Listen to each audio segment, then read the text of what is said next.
নমস্কার বন্ধুরা, আজকে আমি আপনাদের সাথে শেয়ার করব একটি দুর্দান্ত ডেজার্টের রেসিপি। এই যে ঝরঝরে সিমুই আমি বানিয়েছি, কতটা দেখতে সুন্দর আর কতটা ঝরঝরে সেটা আপনারা প্রথমে দেখেই বুঝতে পাচ্ছেন। তো চলুন এই রেসিপিটি কিভাবে বানাচ্ছি আর কতটা সহজে বানাচ্ছি সেটাও আপনাদের দেখাবো। খুব কম উপকরণেই কিন্তু এই রেসিপিটি তৈরি হয়ে যায়। তো দেরি কেন, তো চলুন শুরু করে দিই এই রেসিপিটি। দেখুন, প্রথমে আমি এখানে সিমুই নিয়ে নিয়েছি। এই সিমুইটা অর্ধেকটা আমি ব্যবহার করব। তো এর জন্য প্যাকেটেই আমি কিন্তু যতটা সম্ভব গুঁড়ো করে নিচ্ছি, কারণ এটা বাইরে যদি গুঁড়ো করা হয় তাহলে কিন্তু বিভিন্ন জায়গা অপরিষ্কার হয়ে যায়, কারণ চারদিকে ছিটিয়ে যায় এই সিমুই। এবার কড়াইয়ের মধ্যে আমি নিয়ে নিয়েছি এখানে 1 চামচের মতো ঘি। ঘিটা দিয়ে কাজু এবং কিশমিশটা আমি ভেজে নিচ্ছি। এখানে আমি কিছু কালো কিশমিশও দিলাম, দিয়ে একটু এই ঘিয়ের সঙ্গে নাড়াচাড়া করে ভেজে নেব। তো আপনারা আপনাদের ইচ্ছে মতো কিন্তু এখানে ড্রাই ফ্রুটস ব্যবহার করতে পারেন। এর আগেও কিন্তু আমি একটি সিমুই রেসিপি দিয়েছি, সেটি কিন্তু এতটা ঝরঝরে নয়, কেননা সেই রেসিপিটি লুচি, রুটি, পরোটার সাথে খেতে কিন্তু দুর্দান্ত লাগে। আর এই রেসিপিটি কিন্তু লুচি, রুটি, পরোটার সাথে যেমন খাওয়া যায় সেরকম কিন্তু শুধু শুধু খেতেই বেশি ভালো লাগে। দেখুন, এই কড়াইয়ের মধ্যে আমি এখানে সিমুই দিয়ে দিচ্ছি। সিমুইটাকে ভেঙে ভেঙেই দিচ্ছি, কারণ এই প্যাকেটের মধ্যে আমি বেশ কিছুটা ভেঙে নিয়েছিলাম, তবুও কিন্তু কয়েকটা এরকম গোটা গোটা রয়ে গেছে, সেটাকেও কিন্তু একটু হালকা করে ভেঙে নিচ্ছি, নইলে কিন্তু নাড়তে একটু অসুবিধে হয়। এবার এখানে আমি অর্ধেকটা পরিমাণে সিমুইটা ব্যবহার করলাম। এবার দিয়ে দিচ্ছি আরও বড় চামচের 1 চামচের মতো ঘি। ঘিয়ের পরিমাণটা কিন্তু আপনারা বাড়াতেও পারেন আর কমাতেও পারেন, তবে বলবো সিমুই একটু ঘি বেশি হলে কিন্তু বেশ ভালো লাগে। এবার নাড়াচাড়া করে দেখুন এটাকে হালকা হাতে নেড়ে নিচ্ছি, আর নেড়ে এরকম একটা যখন লাল রং ধরে যাবে তখন সেই সময় আমি এখানে গ্রেট করা নারকেল এখানে ব্যবহার করে দিচ্ছি। আর এখানে নারকেলটা আমি কিন্তু ডিপ ফ্রিজে রেখেছিলাম। তো চলুন এখানে একটা আপনাদের ছোট্ট টিপস দিয়ে দিই।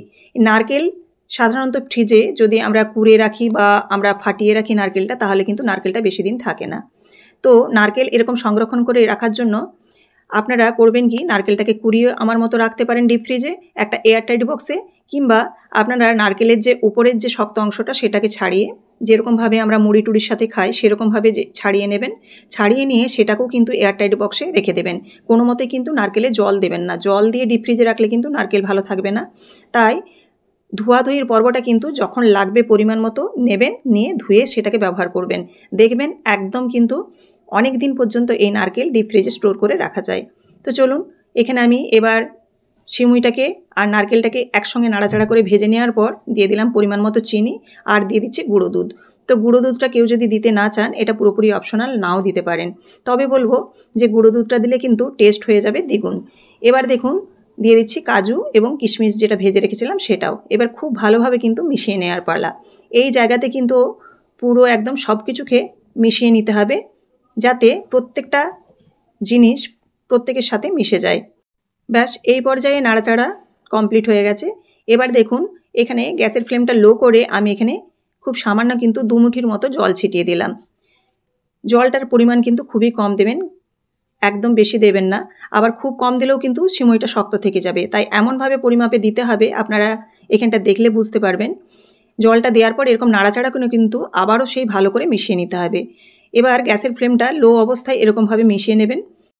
এই জলটাও কিন্তু খুব ভালোভাবে মেশাতে হবে, কারণ সব জায়গায় যেন এই ভিজে ভাবটা থাকে, তাহলে কিন্তু সিমুইটা বেশ নরমও হয়ে যাবে, অথচ ঝুরঝুরে হবে। আর যেখানে কিন্তু জল পাবে না সেখানে কিন্তু সিমুইটা শক্ত থেকে যাবে, তাই আপনারা খুব ভালোভাবে মিশিয়ে নেবেন। দেখুন খুব ভালোভাবে মিশিয়ে নিয়েছি, আর এখানে উপর থেকে আরও 1 চামচের মতো ঘি ছড়িয়ে দিলাম। চাইলে এটা নাড়তেও পারেন আর নাও নাড়তে পারেন, কারণ ঘিটা এমনি গরম অবস্থায় কিন্তু গলে যাবে। এবার ঢাকা দিয়ে দিচ্ছি 10 থেকে 15 মিনিটের মতো। 10 থেকে 15 মিনিটের পর চলুন এবার ফিরে আসছি। 10 থেকে 15 মিনিট পর এবার আমি এই ঢাকাটাকে কিন্তু খুলে নেব।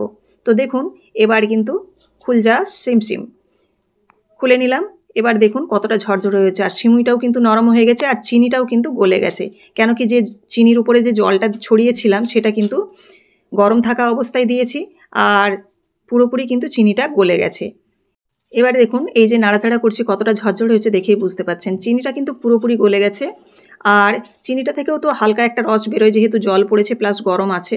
তো কতটা ঝরঝরে আপনারা দেখলেই বুঝতে পারবেন। এই সিমুইটা কিন্তু নরম, অথচ একবারে কিন্তু ঘাঁটা বা গলে যাওয়া নয়। প্রত্যেক দিনের মতো আমি সার্ভিং বোলের মধ্যে রেডি করে নিচ্ছি। তো অবশ্যই আপনারা প্রথম থেকে শেষ পর্যন্ত দেখলেন। আর এখানটাও একটু কষ্ট করে আপনারা দেখে নিন, কেন কি আমি প্রত্যেক দিন আপনাদের জন্য কিন্তু এরকম সার্ভিং বোলের মধ্যে রেডি করে আপনাদের সামনে পরিবেশন করি। তো অবশ্যই কিন্তু শেষ পর্যন্ত দেখবেন। রেসিপিটি আপনারা প্রথম থেকে শেষ পর্যন্ত দেখলেন। যদি ভালো লেগে থাকে অবশ্যই লাইক, কমেন্ট এবং শেয়ার করবেন। আর এরকমই প্রত্যেকদিন নিত্য নতুন রেসিপি দেখার জন্য অবশ্যই চ্যানেলটিকে সাবস্ক্রাইব করে বেল বাটনটি প্রেস করে দেবেন। উপর থেকে একটু আমি পেস্তা বাদাম ছড়িয়ে দিয়েছি দেখতে ভালো লাগার জন্য। তো কতটা সুন্দর হয়েছে আর কতটা খেতে যে সুস্বাদু, না খেলে কিন্তু বুঝতে পারবেন না। যারা একটু যখন তখন মিষ্টি খেতে পছন্দ করেন, এরকমভাবে কিন্তু এই রেসিপিটি 10 মিনিটের মধ্যেই বানিয়ে নিতে পারেন। দুর্দান্ত এর স্বাদ, খেতেও অপূর্ব। অবশ্যই কিন্তু যখন তখন মিষ্টি খাওয়ার মন চাইলেই এরকম কিন্তু আপনারা ঝটপট করে এই সিমুইয়ের রেসিপিটি বানিয়ে নিতে পারেন। আবারও দেখা হচ্ছে আপনাদের সাথে আগামীকাল নতুন কোনো রেসিপির সাথে। সবাই ভালো থাকবেন। সবাইকে ধন্যবাদ।